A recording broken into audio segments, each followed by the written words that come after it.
hilarious like things that were said.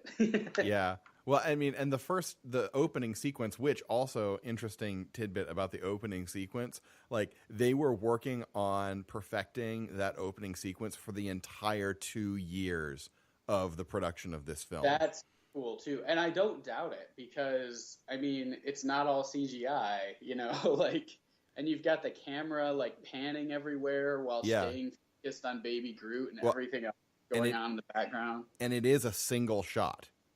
Yeah, that entire opening sequence. That's really cool. Yeah. You know, and there are so many great gags there in the opening sequence, like starting with like Drax's sensitive nipples. Like I thought that was hilarious. Oh my gosh. And then they tie it in at the end when he puts the rocket pack on him. Yeah. Hits the button and as he's flying up, oh, my nipples. Right. Like when, and sort of like the, you know, the bickering that's going on a little bit between Peter and Gamora, you know, and like Drax going to try and kill it from the inside. And like, I love it how Peter says something that like probably none of us have ever thought of, but that makes total sense. Is like the skin is just as thick from the inside. Yes. And what's hilarious is that like Drax is doing something that I'm pretty sure we've all seen in some other action movie. Like, yes. Definitely things we've watched as kids where somebody's like, oh, you know, it's too tough from this side. So, you know, I'm going to go inside and bust my way out. Like, yeah. It doesn't make any sense. No, not when you think about it for just a little bit. But like, I think I don't know if we've talked about it before, but I know I've mentioned it before. When you have like the subversion of tropes and expectations, I think is when you get really, really effective moments in your story. Yeah. And it's, you know, and in the humor line too, like when you do that stuff, like that's what I love about the Guardians movies is they're like intentionally poking fun at their own, like at the action genre, you know, like their own genre, while still having a good action and comedy movie. Mm-hmm. You know, like one example of this I feel like is you've got the dramatic music playing as the Sovereign lady's like coming up to Yondu and like the carpet being rolled in front of her, and then the one girl gets like caught on something. Yeah, it just stops. And then it starts up again. Yes, exactly. Yeah. No, there are tons of really great moments. You know, talking about that sequence and that setting for just a second, when Yondu and his Ravagers are on that planet that I don't remember the name of. Yeah. I thought it was interesting, like your opening shot of Yondu in his, you know, skeevy little room after his, you know, escapades. Yeah, he was having robot sex. Right. You know, the sort of the haunted, sort of like hollow look on his face. Yeah. Like, where, you know, you can tell like something's, you know, eating at him, and all of this, you know, meaningless entertainment is not going to fill that void. Hoping, yeah. And he did that look really good. The actor that played Yondu did that sort of like empty look in his face really good, really well. There you go. Is that what you were looking for? No. But that's good. He done a good job. I've never been good at. That's the only grammatical thing I ever do wrong.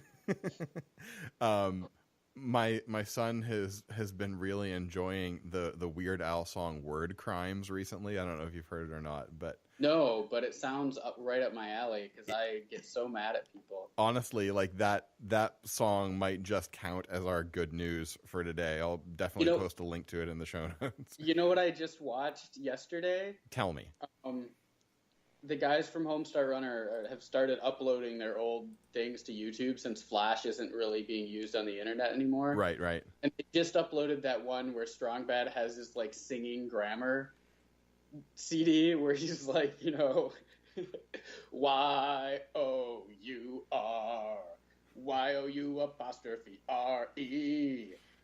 They're as different as night and day. Don't you think night and day are different? What's wrong with you?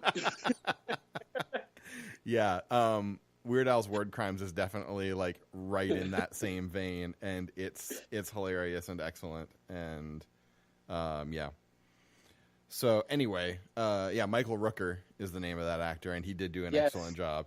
And so let's just go ahead and talk about how Yondu is sort of like the really, really central to the theme of this movie, because we sort of continue the theme of like the family you choose versus the family like you're born into from the first movie. And in this movie, it definitely like drills down more onto like the questions of your father and the impact that your father has on you. Yeah. And it does that in there's a couple of different like storylines that have specifically to do that. Of course, there's Peter Quill and him meeting, his father. But then it also Dad's Ego the Living Planet. Yes, Ego the Living Planet, which is one of the more absurd ideas in all of the Marvel Cinematic Universe. And yet again, once more, we have a ridiculous comic book crazy that totally works because we're just going to go with it. Yeah. And like, I think I talked to you after I watched this before, and, one of my first questions is, so Ego the Living Planet, is he really Peter Quill's dad in the comics? And you're like, no. And it's so funny how you can take like an absurd concept like that and even make it even more absurd, right? Right. Be like, oh yeah, and he has a kid, and his kid is Peter Quill. And it works. Yeah. And there's so many like things in this film that are so goofy on just their face. I really liked Ego's puppet show. That was kind of fun. Yeah. And I think when I was watching it, obviously I knew that Ego was a villain, going into it.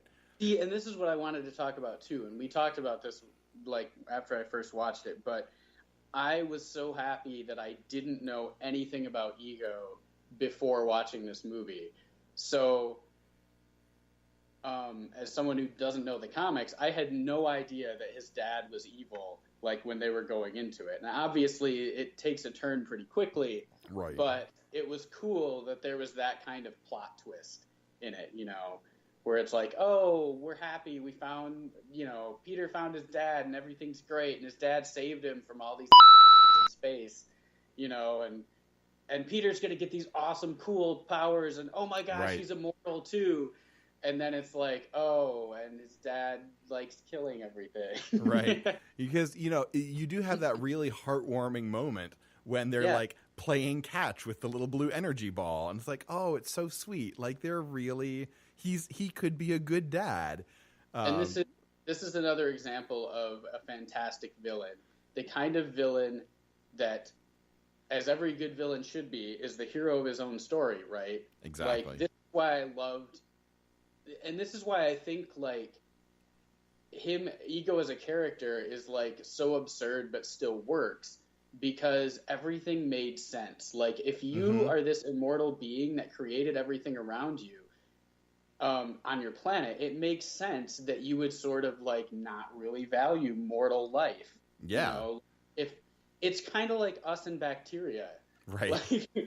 Like, why would we care about something that like reproduces so fast and is dead so quickly? Like, I have this sneaking, horrific suspicion that if bacteria were sentient and had souls, we still wouldn't give about them. That could be true. Yeah. Like, and so I feel like it's really, like, on some level, it's really hard to fault Ego. Like, because he was just sort of being who he was. And that doesn't mean, like, it's okay to do bad things just being who you are. But, like, it's a logical outcome to what he is. Like, all of these other things around me are just these temporary little flies. And obviously, I'm the greatest thing that this universe has to offer. I mean, there's a reason everything should be me. Duh. Yeah. So everything should be me. It makes perfect sense from, like, his frame of mind. And I think that's really cool. Especially, like, the one line he had was, life was all too disappointing, Yeah. And I feel like, it made sense from his perspective, and I feel like that's a good thing, like a sort of a thing to think about and wrestle with, because I feel like, at least me personally, I've been in that place where you feel like life that you're given, or life as we know it, is very short and disappointing. Like, Sure. and I think we get that way as we grow up, because when you're like 16, 18 years old, you have your whole life in front of you, you have all of these expectations and things you're going to do, and you don't have enough time to do it. And life is so, like, difficult to do anything you actually want to do, that eventually you get to that point where you're like, Yeah. But at it's 18, what at I- 18 you don't have any conception that you don't have time to do it all. Right, exactly. And so I know I've gotten to that point where I'm like, does anything really matter? Like, everybody's gonna die. We're all gonna die, and so does this mortal life really matter? Does it really matter what I do and don't do? Yeah. And I think the answer to that can be both yes and no, but we could spend another hour talking about just that. Yeah. Well, and that is sort of one of the central tensions that we have, like, as Christians too, right? Is that is like this wrestling between, knowing that we do have life here for some reason, because we are here after all, and we do have time here. Like, there is a purpose to it. But is the sum total of that purpose just, check the Jesus box so you can go to heaven forever? Yeah. And the thing that gets me, that sort of like pushes me into nihilism sometimes, a weird sort of meld of like Christian nihilism, is the whole concept of God's sovereignty, right? That struggle with, like, well, how much is he in absolute control of, and how much does he give to us, with our choices? And I tend to lean heavily towards the determinism, because fatalism. it logically makes sense, Yeah. And so then you can go down this road of, well, everything I do is predetermined, so I don't even have to put any effort into choices, because that's what they were going to be anyway. Right. Well, which I think is not the greatest place to go with that. No, I think it's really not. And, like, we do have to live with a certain degree of tension when it comes to questions of man's responsibility versus God's sovereignty. And and seesawing either on either end of that debate is, like, one of the things that has been the most acrimonious and difficult questions that Christians have wrestled with for 2,000 years. Yeah, I think what we need to keep in mind is that since God is sovereign, he can decide how much to influence everything. That's a really great point. It's kind of a paradox, like, everything goes entirely according to plan, but at the same time, like, how much of that does he allow us to choose? Like, it seems like if he's all powerful, all sovereign, that he could literally choose to take his hands off and let things go the way the humans decide they want to go. Like, in the end result is going to end up in the same place, but, like, how things go in between, maybe a lot of that's up to us. Yeah. Well, and the whole idea that there is, like, a linear progression to these events is something I think that is mainly a function of our perspective on time.